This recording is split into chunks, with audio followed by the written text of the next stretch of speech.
Hey everybody, welcome to episode 8 of the DLC's Policy Corner, the Legislative Wrap Party. I'm Andrew, and I'll be bringing the energy, and here's Nate, who will bring in the excitement.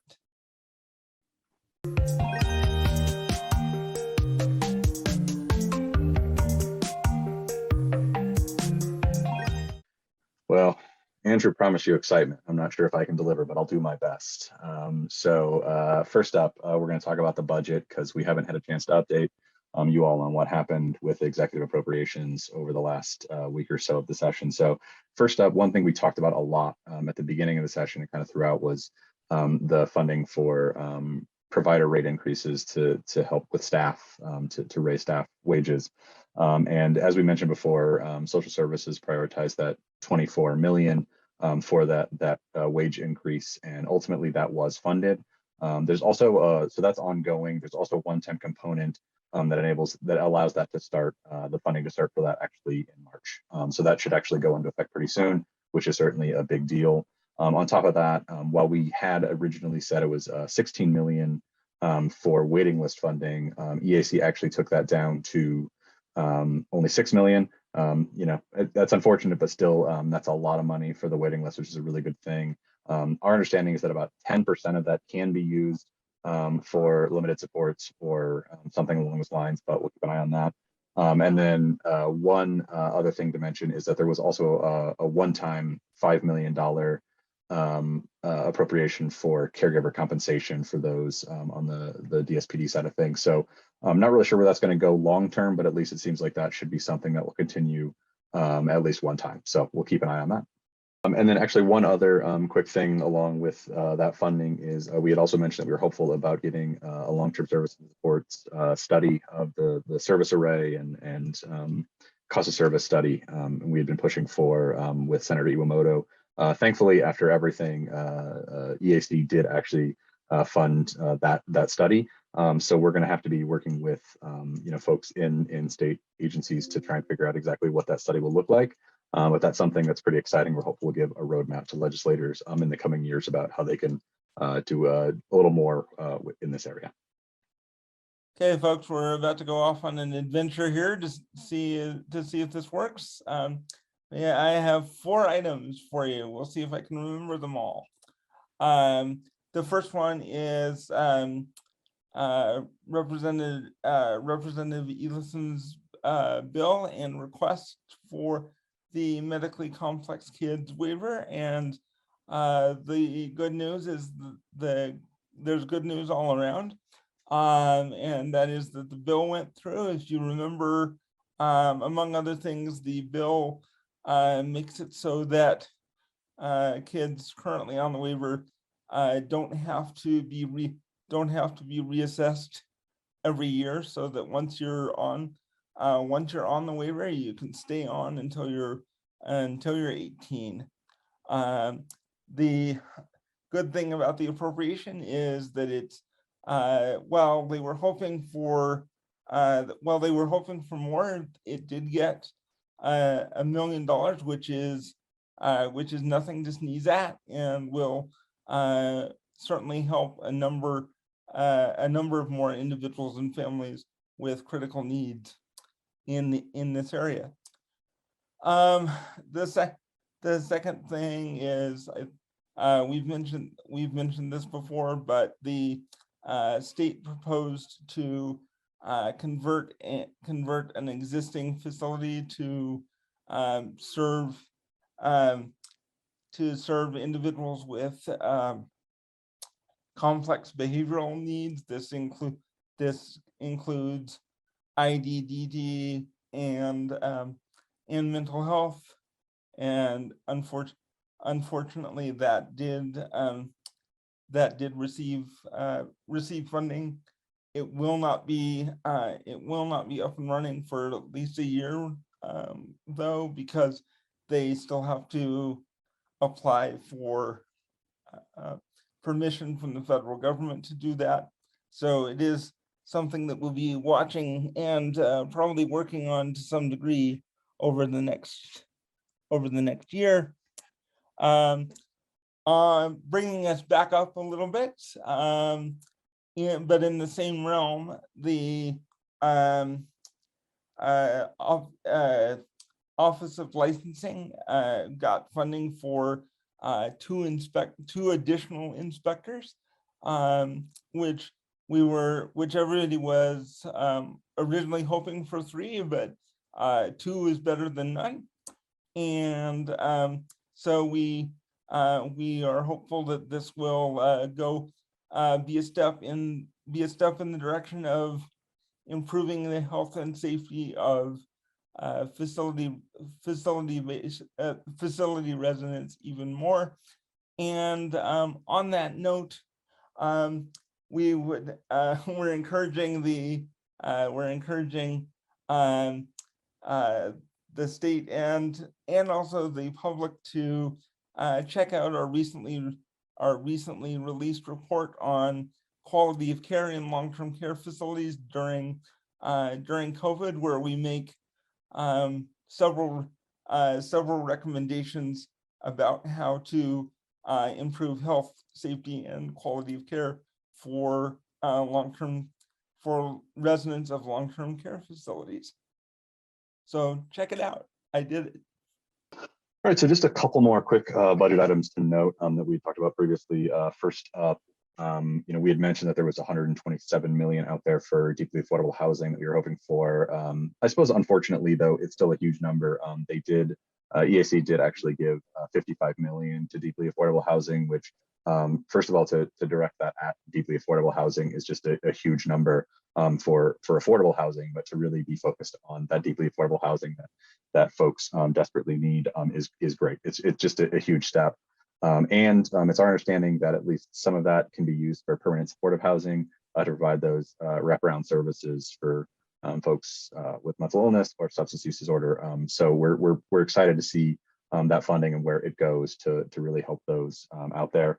And then finally, the one other thing we've mentioned a bunch was Representative Judkins had been working on a special education funding increase to a new formula to essentially, direct those funds to the districts that really need it. That was funded. Her bill HB 113 passed as we suspected, but the funding was the most important piece, and it's a little more than we actually think was asked for in the bill. So it's about $4 million to again hopefully direct those to the districts that need it most. So we'll end on some good news with the budget for this year, and then we'll move into some bills. And Andrew will definitely bring more of the excitement. Who are we to deny our public? So back by popular demand, we have a new episode of Good One, Bad One for you right now.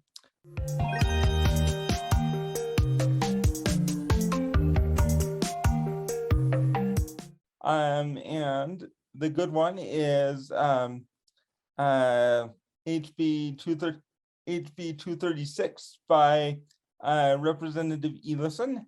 And the good piece of that is, as we've mentioned before, this would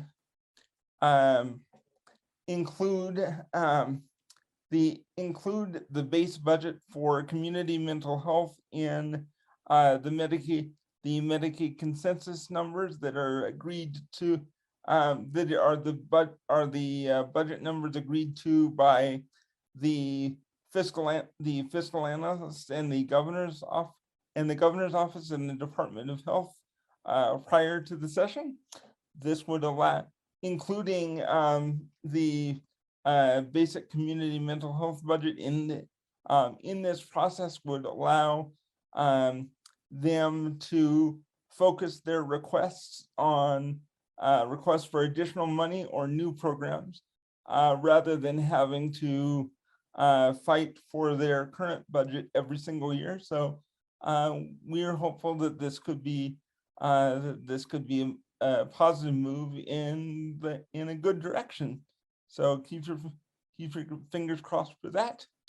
The next ones are HB 233 and HB 358, which are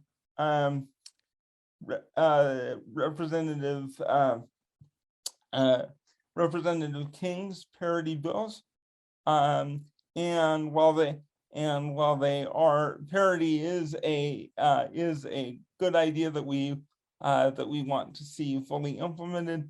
The bad part is that they were not neither bill was prioritized at the end of the session. So even though they made it through committee, both of them made it through committee with strong support, the clock ran out and they died on the last day. So we're hoping that Representative King or another legislator will bring them back next year, and we can once again be fully supportive of this critical effort.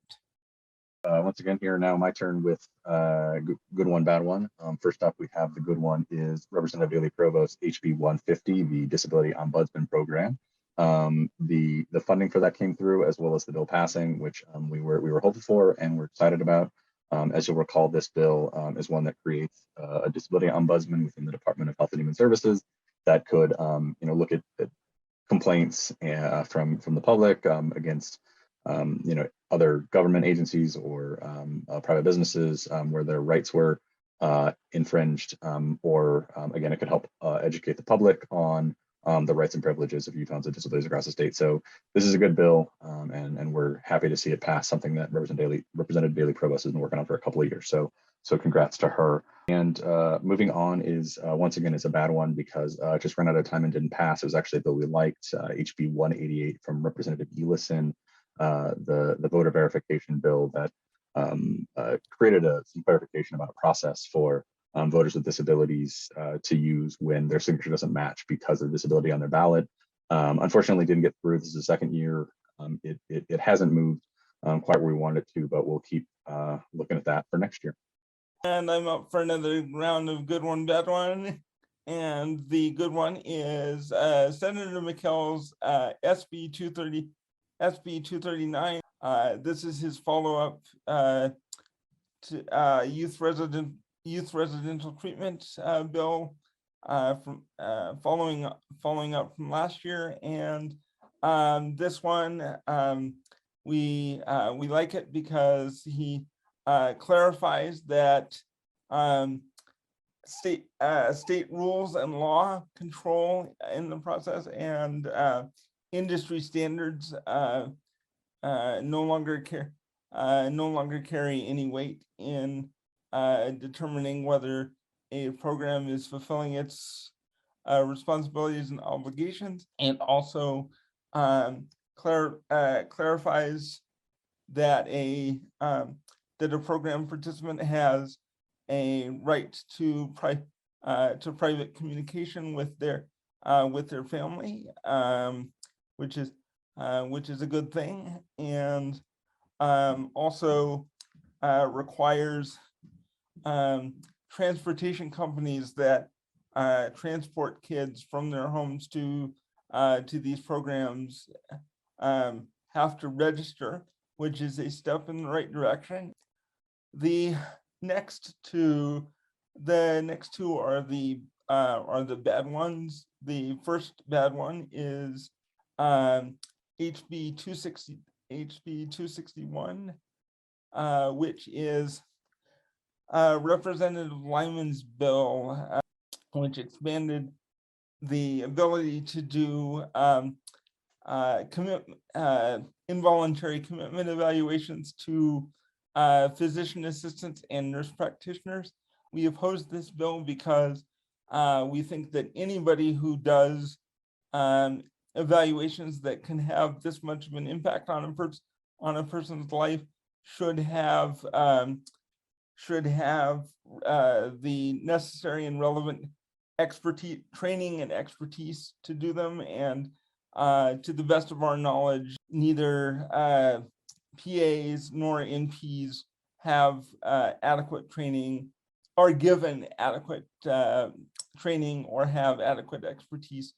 The other semi-related bad one is Representative Elison's 363, which we told you about before. Well,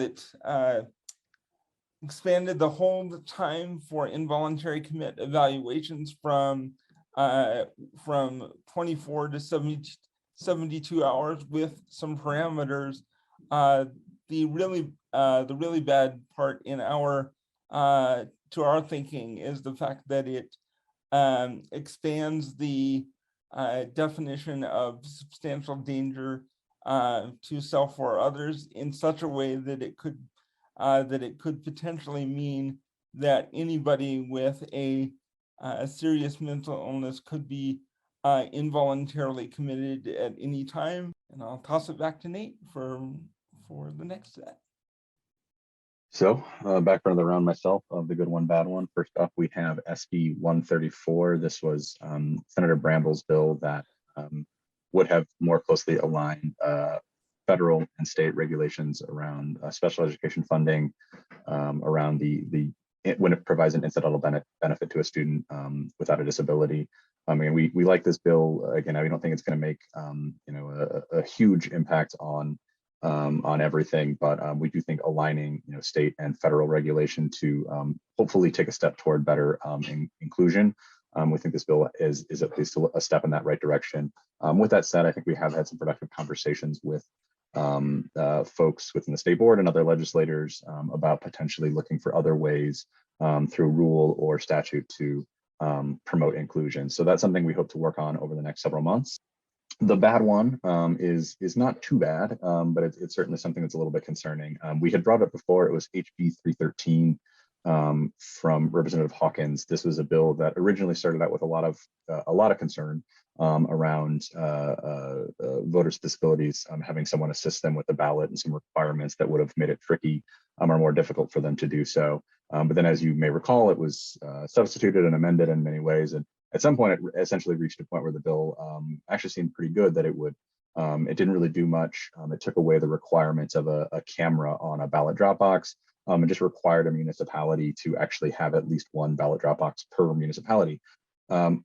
Over the course of the last week or so, it was able to be substituted again. So the camera requirement is back, which I think from our perspective does have the potential to maybe reduce the number of ballot drop boxes throughout the state. With that said, it does still have the requirement that each municipality has to have at least one.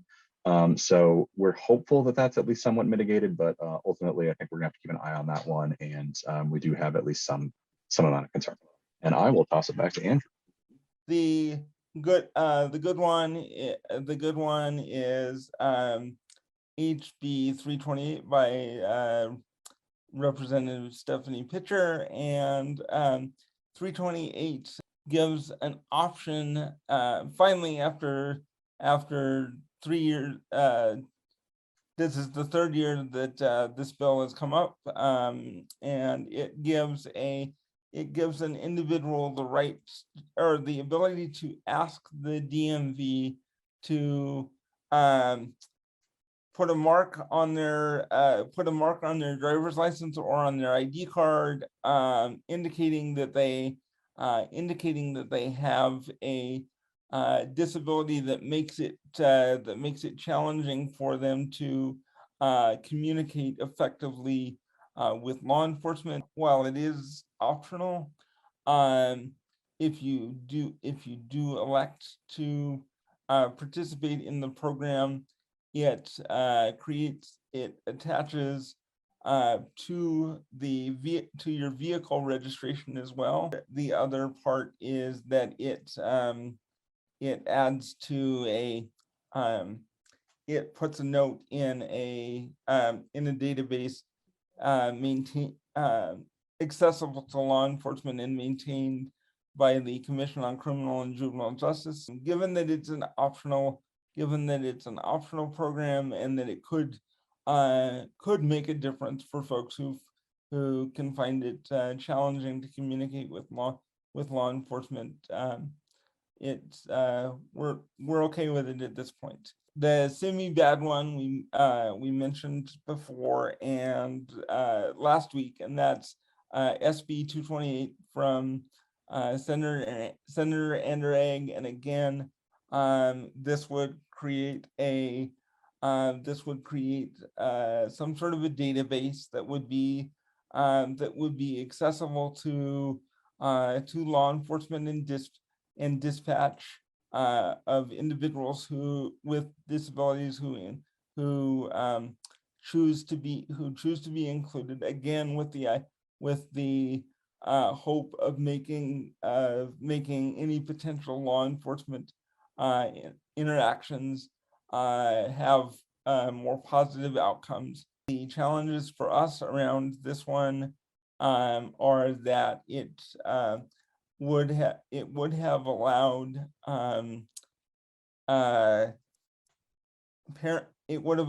parents and also caregivers and support personnel to add an individual to the database without getting the permission of the individual first, and it would have and it did not actually allow the individual to add themselves. Fortunately, Senator Anderegg was open to suggestions, and is planning on taking it to the idea to interim for further study. And we have one more bad one for the year, and perhaps saving the best for last. We have HB 320 from Representative Abbott, a guardianship bill of rights. As we've talked about before, this bill actually would create a bill of rights for those under a guardianship or those who are allegedly incapacitated and facing a guardianship, and give them, certain rights that are listed hopefully now in state code, and even made some improvements to current code to really add to those rights. It also gives them a private right of action. So if somebody violated one of these rights, a person would actually have the right to challenge that in court. So the bill is really a great step in the right direction. I think there's certainly a lot of work to be done. Something that Andrew and I and some of our colleagues will be working on is alternatives to guardianship and other, other bills that we think can make improvements. But there's certainly a step in the right direction. We're happy that it was able to pass. And that is our last bill. And so that's the bad one. Unfortunately, you are no longer going to see Andrew and I, at least not for a little while. At least hopefully there are no special sessions. I'm sure Andrew will agree with that. So this is our last episode of the session, but we will be back in some form in the somewhat near future. So folks, believe it or not, that really is a wrap on the 2022 Utah State Legislative Session. We hope that you've found the Policy Corner episodes helpful, and that we haven't confused you or frustrated you too badly. If you would like to see if you're interested in how a particular item came out that we didn't talk about today, you can of course still check out our final budget tracker and bill tracker on the website. And we really appreciate you joining us for the last 8 weeks. And with that, Andrew, I believe I can take one final motion. Yes, Nate, I'll motion to adjourn. I object to that motion, Andrew. Sorry, Nate, no can do. Motion to adjourn is non-debatable. All in favor? Aye. Aye. Thanks for watching, everybody. Yep. See ya.